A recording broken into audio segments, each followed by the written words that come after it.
This has been a glorious session of conference. Essa foi uma sessão gloriosa da conferência. Agradecemos ao coro do Tabernáculo pela música maravilhosa que nos apresentou esta manhã e a todos os oradores. Terei agora o prazer de falar a vocês. Ao término de minhas palavras, a sessão será encerrada com o coro cantando a Alva Rompe. A oração de encerramento será oferecida pelo elder Daniel Johnson, dos 70. A sessão de encerramento desta conferência terá início às 17 horas, horário de Brasília, esta tarde. Meus queridos irmãos e irmãs, sinto-me muito humilde por estar diante de vocês nesta manhã. Peço sua fé e orações a meu favor ao falar sobre coisas que têm ocupado minha mente e que fui inspirado a compartilhar com vocês. Começo mencionando um dos aspectos mais inevitáveis de nossa vida aqui na Terra, e que é a mudança. Em algum momento da vida, todos nós ouvimos uma variação do conhecido adágio: nada é tão constante quanto a mudança. Na vida, precisamos aprender a lidar com a mudança. Algumas mudanças são bem-vindas, outras não. Há mudanças em nossa vida que são súbitas, como o inesperado falecimento de um ente querido, uma doença imprevista, a perda de algo que tínhamos e de que gostávamos muito, mas a maioria das mudanças ocorre de modo sutil e lento. Esta conferência marca os 45 anos desde que fui chamado para o quórum dos 12 apóstolos. Como membro mais novo dos 12, na época olhei com admiração para 14 homens excepcionais que eram mais antigos do que eu nos 12 e na primeira presidência. Um por um, cada um daqueles homens voltou para casa. Quando o presidente Hinckley faleceu há 8 meses, dei-me conta de que havia me tornado o apóstolo mais antigo. As mudanças ocorridas nesse período de 45 anos foram progressivas, mas parecem agora monumentais. Na próxima semana, minha mulher e eu comemoraremos 60 anos de casamento. Ao relembrar nosso início, vejo o quanto nossa vida mudou desde aquela época. Nossos amados pais, que estavam ao nosso lado quando começamos nossa jornada juntos, já faleceram. Nossos 3 filhos, que preencheram completamente nossa vida por tantos anos, estão crescidos e têm sua própria família. Nossos netos, em sua maioria, são adultos. Temos agora 4 bisnetos. Dia a dia, minuto a minuto, segundo a segundo, saímos de onde estávamos para onde estamos hoje. A vida de todos nós, evidentemente, passa por alterações e mudanças semelhantes. A diferença entre as mudanças em minha vida e as mudanças na vida de vocês está apenas nos detalhes. O tempo nunca para. Ele precisa prosseguir constantemente e com essa marcha vêm as mudanças. Esta é a única chance da vida mortal, aqui e agora. Quanto mais vivemos, maior é a nossa compreensão de que ela é breve. As oportunidades chegam e depois se vão. Creio que entre as maiores lições que devemos aprender nesta breve jornada da Terra estão as lições que nos ajudam a distinguir o que é importante daquilo que não é. Peço a vocês que não deixem as coisas mais importantes passarem por vocês, enquanto planejam um futuro ilusório e não existente, enquanto vocês têm todo o tempo do mundo para fazer o que quiserem. Em vez disso, procurem ter alegria na jornada agora. Minha esposa diz que sou viciado em espetáculos. Gosto muito dos musicais. E um dos meus favoritos foi escrito pelo compositor americano Meredith Willson, chamado The Music Man. O professor Harold Hill, um dos personagens principais desses espetáculos, faz uma advertência que quero compartilhar com vocês. Ele disse: Se você empilhar amanhãs em quantidade, descobrirá que colecionou muitos ontens vazios.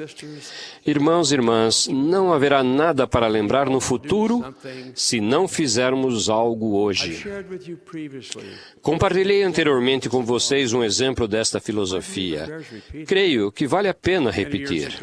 Há muitos anos, Arthur Gordon escreveu numa revista de âmbito nacional o seguinte: quando eu tinha uns 13 anos e meu irmão 10, meu pai prometeu levar-nos ao circo. Mas na hora do almoço, ele recebeu um telefonema. Um negócio urgente exigia que ele fosse para o centro da cidade. Preparamos-nos para ficar desapontados. Então, nós o ouvimos dizer: não, eu não vou. Isso terá que esperar. Quando ele voltou para a mesa, minha mãe sorriu e disse: o circo vai estar sempre voltando na cidade, você sabe. Eu sei, disse meu pai, mas a infância não volta. Se vocês têm filhos que já cresceram e se mudaram, provavelmente já sentiram ocasionalmente a dor da perda e o reconhecimento de que não deram o devido valor à época em que viveram. Evidentemente, não há como voltar. Apenas seguir em frente. Em vez de reviver o passado, devemos aproveitar ao máximo o presente, aqui e agora, fazendo tudo o que pudermos para garantir lembranças agradáveis no futuro. Se ainda estão criando seus filhos, estejam cientes de que as marcas de dedinhos que quase sempre aparecem nas superfícies que acabaram de ser limpas, os brinquedos espalhados pela casa, as pilhas e pilhas de roupa suja para ser lavada, desaparecerão muito em breve. E, para sua surpresa, vocês sentirão falta disso tudo profundamente. Há momentos estressantes na vida, seja qual for nossa situação. Precisamos lidar com eles da melhor forma possível, mas não devemos permitir que atrapalhem o que é mais importante. E o que é mais importante quase sempre envolve as pessoas a nosso redor. Frequentemente presumimos que elas devem saber o quanto as amamos, mas não devemos presumir. Precisamos fazer com que saibam. William Shakespeare escreveu: quem não demonstra seu amor, não ama. Jamais nos arrependeremos das palavras bondosas proferidas ou do afeto demonstrado. Em vez disso, vamos nos arrepender se omitirmos tais coisas em nosso relacionamento com aqueles que mais significam para nós. Envie um bilhete para aquele amigo que vocês têm negligenciado. Deem um abraço em seu filho, a seus pais. Digam mais: amo você. Expressem sempre sua gratidão.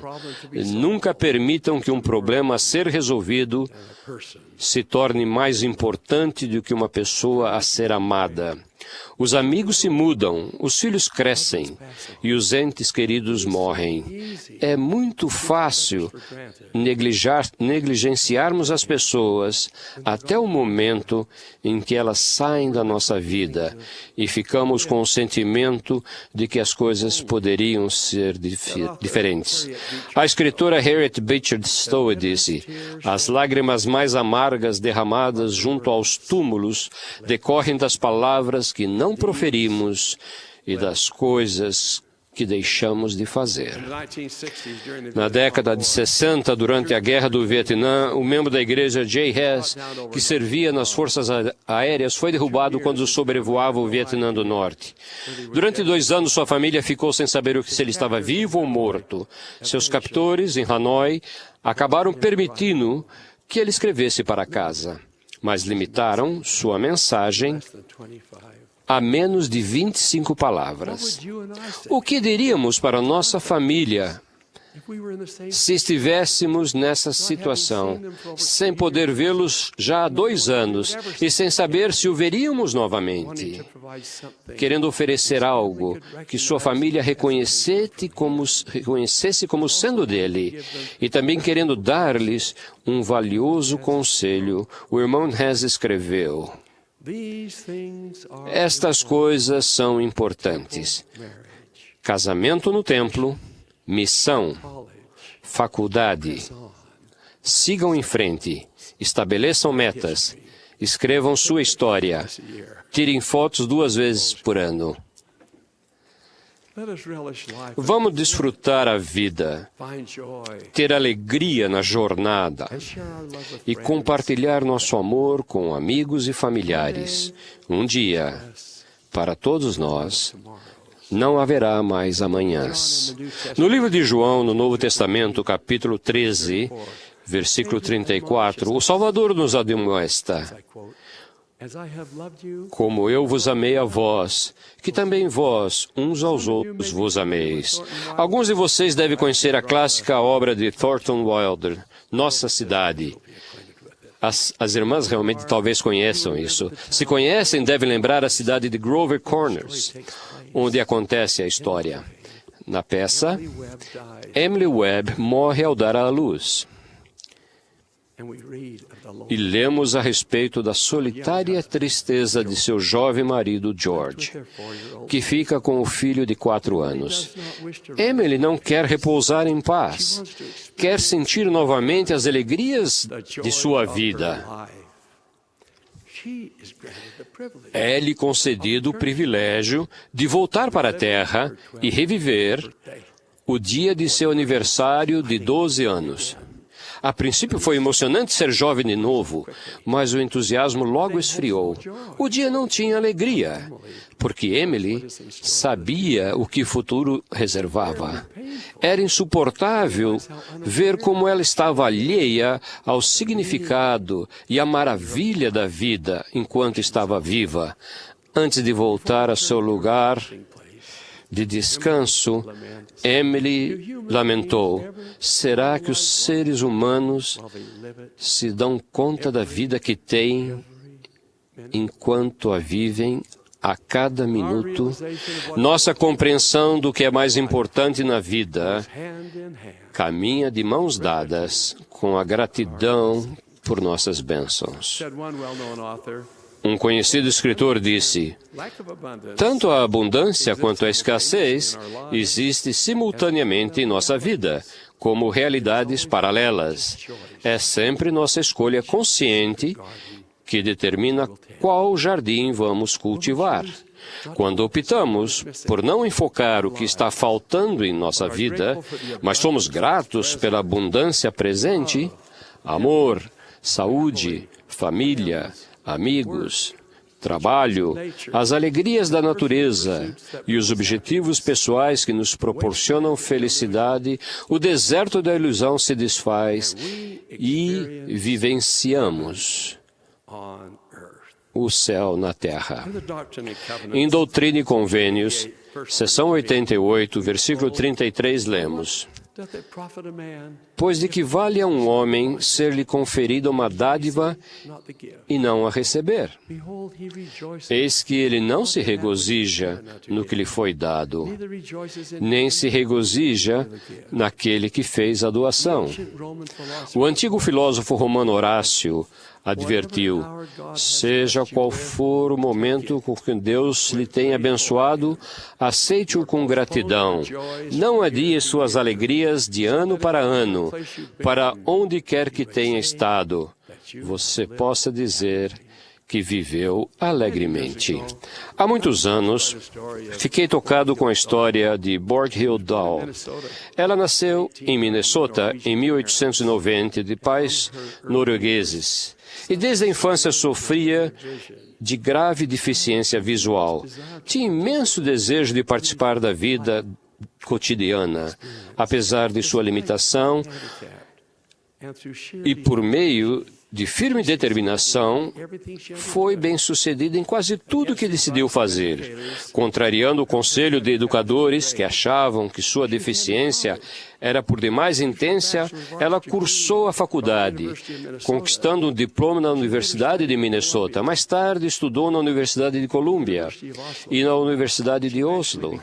Acabou tornando-se diretora de 8 escolas em Western Minnesota e Dakota do Norte. Ela escreveu o seguinte em um dos 17 livros de sua autoria: eu tinha só um olho, que estava tão coberto de cicatrizes profundas que toda a minha visão se limitava a uma pequena abertura no olho esquerdo. Eu só conseguia ver um livro se o segurasse bem perto do rosto e forçando meu único olho o máximo possível para a esquerda. Milagrosamente, em 1943, quando ela estava com mais de 50 anos, um procedimento revolucionário foi desenvolvido e finalmente restaurou grande parte da visão que lhe faltara por tanto tempo. Abriu-se diante dela um mundo novo e emocionante. Ela sentia grandes prazeres nas pequenas coisas que passam despercebidas para a maioria de nós, como ver um pássaro voando, perceber a luz refletida nas bolhas de sua lavadora de louça, ou observar as fases da lua cada noite. Ela encerrou um de seus livros com estas palavras: Querido Pai Celestial, eu te agradeço. Eu te agradeço. Borghild Dahl, tanto antes quanto depois de sua visão restaurada, tinha imensa gratidão por suas bênçãos. Em 1982, 2 anos antes de falecer, aos 92 anos de idade, seu último livro foi publicado. O título era Fui Feliz Toda a Minha Vida. Sua atitude de gratidão permitiu-lhe valorizar suas bênçãos e levar uma vida plena e rica, apesar de seus desafios. Em 1 Tessalonicenses, no Novo Testamento, capítulo 5, versículo 18, o apóstolo Paulo nos diz: em tudo dai graças, porque esta é a vontade de Deus. Relembrem comigo a história dos 10 leprosos. Entrando Jesus numa certa aldeia, saíram-lhe ao encontro 10 homens leprosos, os quais pararam de longe e levantaram a voz dizendo: Jesus, mestre, tem misericórdia de nós. E ele, vendo-os, disse-lhes: Ide e mostrai-vos aos sacerdotes. E aconteceu que, indo eles, ficaram limpos. E um deles, vendo que estava são, voltou, glorificando em alta voz a Deus, e caiu a seus pés, com o rosto em terra, dando-lhe graças. E este era samaritano. E respondeu Jesus, disse: Não foram 10 os limpos? E onde estão os 9? Não houve quem voltasse para dar glória a Deus, senão este estrangeiro? O Senhor disse o seguinte em uma revelação dada por intermédio do profeta Joseph Smith: E em nada ofende o homem a Deus, ou contra ninguém está acesa a sua ira, a não ser contra os que não confessam sua mão em todas as coisas. Que sejamos encontrados entre os que expressam gratidão a nosso Pai Celestial. Se a ingratidão é um dos pecados graves, então a gratidão é uma das virtudes mais nobres. Apesar das mudanças que ocorrem em nossa vida, e com gratidão no coração, que enchamos nossos dias, o máximo que pudermos, com as coisas que mais importam, que tratemos com carinho aqueles a quem amamos e que lhes expressemos nosso afeto e que façamos isso por meio de palavras e ações. Para encerrar, oro para que todos nós expressemos gratidão a nosso Senhor e Salvador Jesus Cristo. Seu glorioso Evangelho tem a resposta para as maiores questões da vida. De onde viemos? Por que estamos aqui? Para onde irá meu espírito quando eu morrer? Ele nos ensinou a orar. Ele nos ensinou a servir. Ele nos ensinou a viver. Sua vida é um legado de amor. Os enfermos ele curou. Os desprezados ele ergueu. O pecador ele salvou. Chegou um momento em que ele ficou sozinho. Alguns apóstolos duvidaram. Um deles o traiu. Os soldados romanos transpassaram-lhe o lado. the angry mob, uma multidão enraivecida exigiu sua vida. there yet rings Ainda ressoam do monte do Calvário as suas compassivas palavras: Pai, perdoa-lhes, porque não sabem o que fazem. Antes disso, talvez sentindo que chegava o momento culminante de sua missão terrena, ele lamentou: as raposas têm covis e as aves do céu ninhos, but the Son of Man. mas o Filho do Homem não tem onde reclinar a cabeça. Não há lugar na estalagem. Não foi uma expressão única de rejeição. Foi apenas a primeira. Ainda assim, ele nos convida, a mim e a vocês, a recebê-lo. Eis que estou à porta e bato. E se alguém ouvir a minha voz e abrir a porta, entrarei em sua casa, e com ele cearei, e ele comigo. Who was this man? Quem foi esse homem de dores, experimentado nos trabalhos? Quem é o Rei da Glória, o Senhor das He is hostes? our master. Ele é nosso He is our Mestre. Savior. Ele é nosso Salvador. Ele é o Filho de Deus. Ele é o autor de nossa salvação. Ele nos chama, segue-me. Ele nos instrui, vai e faze da mesma maneira. Ele nos pede, guarda meus mandamentos. Vamos segui-lo. Let us emulate his example. Vamos imitar seu exemplo. Vamos obedecer a sua palavra. Doing. E ao fazê-lo, daremos a ele a dádiva divina da gratidão. Irmãos e irmãs, minha sincera oração é de que nos adaptemos às mudanças em nossa vida, que reconheçamos o que é mais importante, que expressemos nossa gratidão e que assim encontremos alegria na jornada. Em nome de Jesus Cristo. Amém.